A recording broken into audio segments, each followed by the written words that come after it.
வணக்கம். வணக்கம்.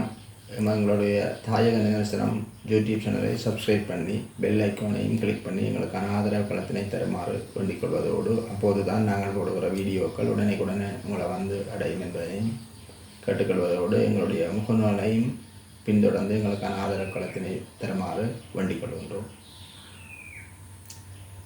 மாவீரர் போராளிகள் குடும்ப நலன் காப்பகம் துயிலும் இல்லங்களை அரசியல் கட்சி ஆதிக்கத்தில் இருந்து மக்கள் மயப்படுத்தணும் என்று சொல்லி இணைக்கணும். அதில் அரசியல் கட்சி ஆதிக்க அனுசரணை இல்லாமல் துயிலும் இல்லங்கன நிகழ்வுகளை நடத்த முடியாதென்றும் சிறப்புரிமை அரசியல் கட்சியின் சிறப்புரிமை முக்கியத்துவம் என்றும் அரசியல் கட்சி ஆதரவாளர்கள் கூறுகிறார்கள். அதற்கு உங்கள் கருத்து என்ன? முதலாவது இந்த மாவீரர் போராளிகள் குடும்ப நலன் காப்பகம் நினைக்குதுன்ற அப்பால் இது மக்கள் மத்தியிலேயும் ஒரு கேள்வியாக இருந்து கொண்டிருக்கிறது. அந்த உணர்வைத்தான் மாவீரர் போராளிகள் குடும்ப நலன் காப்பகம் பிரதிபலிக்கிறதை ஒழிய அது மாவீரர் போராளிகள் குடும்ப நலன் காப்பகத்தின் தனிப்பட்ட விருப்பு வெறுப்பு அல்ல. மக்களின் விருப்பு வெறுப்பு தான் மாவீரர் போராளிகள் குடும்ப நலன் காப்பகத்தின் விருப்பு வெறுப்பு. இதில் நாங்கள் போராளிகளாக அந்த பேரை தாங்கி நிற்கிறதால நாங்கள் அதற்கு முன்னுரிமை கொடுத்து அந்த மக்களின் உணர்வை ஒரு பிரதிபலிக்கும் ஒரு களமாக நாங்கள் அதனை முன்னெடுத்து செல்கின்றோம்.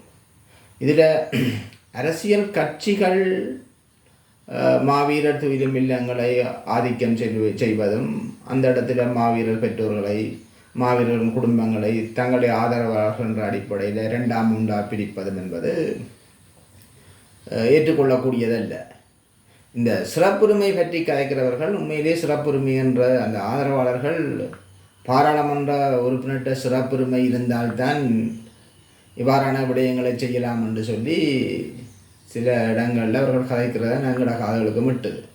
உண்மையிலே அவர்களுக்கு அந்த சிறப்புரிமை என்பதென்ற விளக்கம் இல்லாததால் அவர்கள் அப்படி கதைக்கிறார்கள்.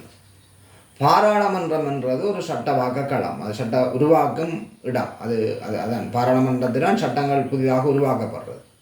அப்போ அந்த இடங்களில் அந்த இடத்துல பாராளுமன்ற உறுப்பினர் ஒருத்தர் இருக்கிற சட்டத்தை விமர்சித்தோ அல்லது அதை எதிர்த்தோ அல்லது அதை தாக்கியோ அல்லது அதற்கு எதிரான புதிய விடயங்களை கொண்டு வருமாறுமோ அவர் அங்கே கதைக்கவோ பேசவோ கருத்துக்களை வெளியிடுற உரிமை தான் அந்த சிறப்புரிமையை ஒழிய இந்த சிறப்புரிமைன்ட்டு அவர் நரோடில் தலையால் நடக்கிற விஷயம் இல்லை.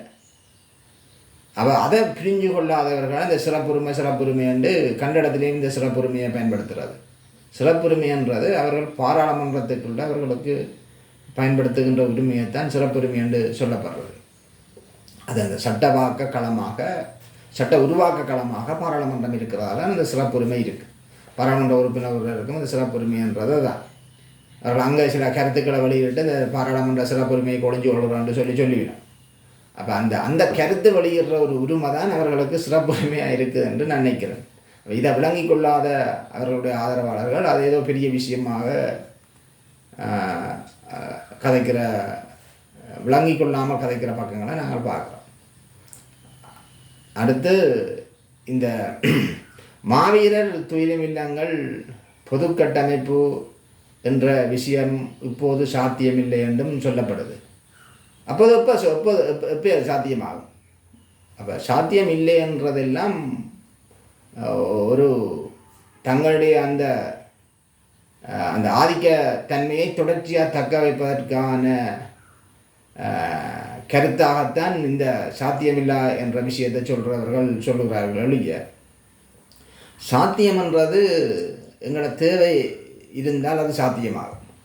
அவை எங்களுக்கு போது தேவை இருக்கிறது. போராளிகளாகிய நாங்கள் இருக்கிற போதே இந்த மாவீரர் துயிலும் இல்லங்களை சரியான ஒரு கட்டமைப்புக்குள்ள கொண்டு வந்து எதிர்கால சந்ததியிட்டு ஒப்படைக்கணும். அப்படி இல்லை என்றால் இந்த தாய் அவமதிக்கப்பட்டதை போன்று பல சம்பவங்கள் எதிர்வரும் காலங்களில் நடைபெறும். நீங்கள் யோசிச்சு பாருங்க, ஒரு மாவீரர் ஒரு 5 போராளிகளை பெற்ற அதில் 3 போராளிகளை மாவீரர்களாக இந்த தாய் நிலத்திற்கு தியாகம் செய்த ஒரு தாயை மாவீரர் துயிலும் இல்லத்தில் விளக்கேற்ற வாண்டு கூப்பிட்டுட்டு திரும்பி விளக்கேற்றாமன்னு சொல்கிற அளவுக்கான உரிமை ஒரு சாதாரண ஒரு பாராளுமன்ற உறுப்பினருக்கு இருக்குன்னு சொன்னால் அவர் அந்த தன்னுடைய எதிர்ப்பு அதிகாரத்தை பயன்படுத்தி அதை செய்யலாம் என்று சொன்னால் இதுதானே அந்த தன்மையை நாங்கள் இழக்கின்றோம் என்பதற்கான மிகச்சரியான உதாரணம். அவை அந்த மாவீரர் துயிலுமில்லங்கள் மாவீரர் துயிலுமில்லங்களாக அதின் சரியான வரலாறுகளாய் எதிர்கால சந்ததியிட்ட ஒப்படைக்கிற அந்த பொறுப்பை இவ்வாறான ஒரு பொது கட்டமைப்புக்கு கொண்டு வந்தால்தான் அதை சாத்தியமாக்கலாம். இல்லையென்றால் 27 துயிலுமில்லமும் 27 பிரிஞ்சு நின்று கொண்டு 27 விஷயங்களை செய்து கொண்டு இருப்பினோம். அப்போ காலப்போக்கில் அவையவையின் சிந்தனைக்கு ஏற்ற மாதிரி தங்களோட தேவைக்கு ஏற்ற மாதிரி தங்களோட வசதிகளுக்கு ஏற்ற மாதிரி அந்த மாவீரர் துயிலுமில்லங்களை மாற்றி அமைக்கக்கூடிய சூழ்நிலைகள் இருக்குது. இப்போ கூட இந்த கனகபுரம் துயிலுமில்லம் தாவரவியல் பூங்காவாக பதியப்பட்டிருக்கு. அதே மாதிரி முழங்காவில் துயிலுமில்லமும் ஒரு பூங்காவாக பதியப்பட்டிருக்கு. அவை இதை யாருடைய இந்த மாவீரர்களுடைய குடும்பங்கள்கிட்ட இல்லை மாவீரர்களோட பெற்றோர்கிட்ட கருத்தை கேட்டு இதை செய்தவை ஒரு அரசியல் கட்டி தந்த வசதிக்கு ஏற்றின மாதிரி மாற்றி அமைச்சோண்டு போகுது. அவை இந்த விஷயங்கள் எல்லாத்தையும் நாங்கள் ஒரு ஒழுங்கமைப்புக்கு கொண்டு வரலாமெண்டா நாங்கள் ஒரு பொதுக்கட்டமைப்பை பற்றி யோசிக்கணும், அதுக்கு போவோம். இந்த பொதுக்கட்டமைப்புன்றது துயிலுமில்ல நிகழ்வுகளை செய்யலாம் என்றால் ஒரு மாவீரர்களை நாங்கள் இறந்தவர்களை நினைவு முடியும் என்றால் அதுக்கான ஒழுங்கமைப்புன்றது ஒன்று செய்கிறதுக்கு என்ன தடை? அது அவசியம்தான். அவை அது நிச்சயமாக செய்யப்பட வேண்டியது. அதை வேறு எந்த காரணங்களையும் சொல்லி அதை நிராகரிக்க முடியாது. துயிலுமில்லங்களின் பொது கட்டமைப்பு எவ்வாறு ஒழுங்கமைக்கப்பட்டது? பொதுக்கட்டமைப்பு இப்போ துயிலுமில்லம் நிர்வாக சபை ஒன்று இருக்கும். அதில் 11 தொடக்கம் 15 பேர் அங்கத்தவர்களாக இருக்கலாம். அதில் முதலாவது தலைமை அது மாவீரர் பெற்றோருக்கோ அல்லது மாவீரற்ற பிள்ளைக்கோ தான் அது சொந்தமானது. அது வேறு யாரும் அந்த இடத்துல பொறுப்பில் அந்த தலைமை பொறுப்புக்கு அமர்த்தப்பட இயலாது. செயலாளராக ஒரு போராளி இருக்கணும்.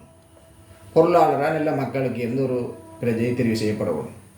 முதல் 5 நிலைக்கு தலைவர், செயலாளர், உப செயலாளர், உப தலைவர், பொருளாளர் உட்பட முதல் 5 நிலைக்கு அரசியல் கட்சி உறுப்பினர் யாரும் இருக்க முடியாது. பெண்களுக்கு 15 பேர் கொண்ட நிர்வாக சபையில் 3 ஒரு பிரதிநிதித்துவம், 5 பேர் பெண்களுக்கான பிரதிநிதித்துவம் அங்கே இருக்கும். 30 வயதுக்கு உட்பட்ட இளையவர்களுக்கும் 3 ஒரு பிரதிநிதித்துவம் கிட்டத்தட்ட 5 பேர் அளவில் வெளியினம். அரசியல் கட்சி உறுப்பினர்கள் என்று சொல்லி ஒரு 3 பேர் வெளியினம். அவை 3 பேரும் ஒரே கட்சியை சார்ந்தவர்களாக இருக்க முடியாது.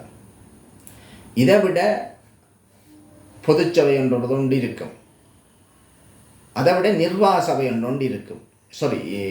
பிரதிநிதிகள் சபை ஒன்று இருக்கும். பிரதிநிதிகள் சபையில் தலைமைத்துவம் இருக்காது, அங்கத்தவர்கள் இருப்பினும் அங்கே உள்ள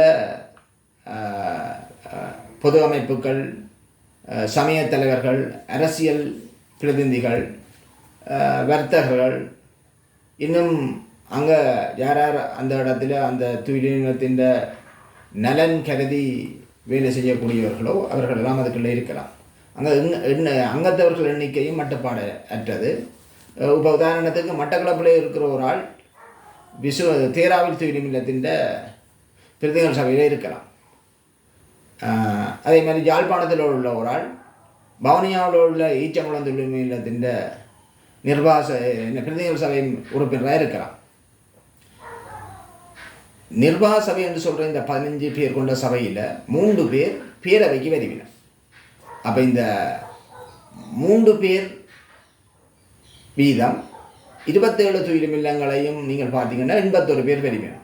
அவை 81 பேர் கொண்ட ஒரு பேரவை உருவாக்கப்படும். அது ஒட்டுமொத்தமாக வடக்கு கிழக்கு மாவீரர் துயிலுமில்லங்கள் நினைவேந்தல் தொடர்பான முடிவுகளை பேரவையில் எடுக்கப்பட்டு நிர்வாக சபைக்கூடாக துயிலுமில்லங்களில் அது நடைமுறைப்படுத்தப்படும். பிரதிநிதிகள் சபை என்றது துயிலுமில்லத்தின் அபிவிருத்தி மற்றும் புனரமைப்பு வேலைகளுக்கு பிரதிநிதிகள் சபை ஒத்துழைக்கும். இந்த முறையில் தான் இந்த பொதுக்கட்டமைப்பு உருவாக்கப்படும். அது இப்போது சில இடங்களில் நாங்கள் நிர்வாக சபைகளை தூய்மை இல்லத்துக்கிட்ட உருவாக்கி இருக்கிறோம். இன்னும் பல்வேறு கட்டமைப்புகளை உருவாக்கி நாங்கள் இந்த பொதுச்சபையை நல்ல முறையில் உருவாக்கி எடுத்தால் இந்த வரலாறு மிகவும் பாதுகாக்கப்படும். அதுதான் எங்களுடைய ஒரே நோக்கமாக இருக்கிறது. நன்றி. மக்களுடன் போராளிகள், மக்களுக்காக போராளிகள்.